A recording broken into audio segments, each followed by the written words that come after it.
Get ready. The fight. ரெண்டு விஷயம் செய்ய போறோம். ஒன்னு விவசாயிகளுக்காக, ரெண்டாவது இந்த தயாரிப்பாளர் அத்தனை எதிரிகளுக்கும். தமிழ் சினிமா நடிகர் சங்கத்தின் தயாரிப்பாளர் தேர்தல் போட்டியில் தலைவராக போட்டியிட்டு வெற்றி பெற்றிருக்கும் விஷால் அவர்கள் இப்போது உறுதியாக மிகவும் ஆக்ரோஷமாக ஒரு கருத்தை தெரிவித்திருக்கின்றார். யாரா இருந்தாலும் இனிமேல் செய்து பாருங்கடா பாப்போம், நேரில் வருகின்றேன், உங்களை நேரில் வந்து சந்திக்கின்றேன் என்று மிகவும் ஆக்ரோஷமாக கூறியிருக்கின்றார் நடிகர் விஷால். நடிகர் சங்கத்தில் புரட்சியை ஏற்படுத்தி அதற்குள் புதிய கட்சியையும் உருவாக்கி அங்கு வெற்றியையும் பெற்றுக் கொடுத்தார் விஷால்.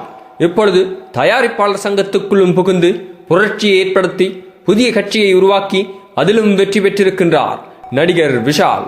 வெற்றி பெற்ற உடனேயே அந்த வெற்றியை கொண்டாடி கொண்டு வெளியில் வந்த விஷால் அவர்கள் பத்திரிகையாளர்கள் சந்திப்பில் மிகவும் ஆக்ரோஷமாக ஒரு சில கருத்துக்களை கூறியிருக்கின்றார். தான் 2 முடிவுகள் எடுக்க இருப்பதாகவும், ஒன்று விவசாயிகளுக்காக, மற்றது தயாரிப்பாளர்களுக்காக என்று கூறியிருக்கின்றார். அது மட்டுமல்லாமல் இப்போது திருட்டு விசிடி திரைப்படங்களை பேஸ்புக்கில் லைவாக ஒளிபரப்புவது என்று பல பிரச்சனைகளை சந்தித்து வருகின்றார்கள் திரைப்பட குழுவினர்கள். இதில் நேரடியாக பாதிக்கப்படுவது தயாரிப்பாளரே. அந்த பிரச்சனையை நேரடியாக சந்திக்க இருக்கின்றேன், எவராக இருந்தாலும் நேரே வந்து மோதி பாருங்கள் என்று சூளுரைத்திருக்கின்றார் நடிகர் விஷால். இன்னும் 2 வருடங்கள் தயாரிப்பாளர் சங்கத்துக்கு சந்தோஷமான வருடங்களாக அமையும் என்று வாக்குறுதி கொடுத்திருக்கின்றார். பொறுத்திருந்து பார்ப்போம் இந்த 2 வருடங்களும் எவ்வாறு அமைய இருக்கின்றது என்பதை.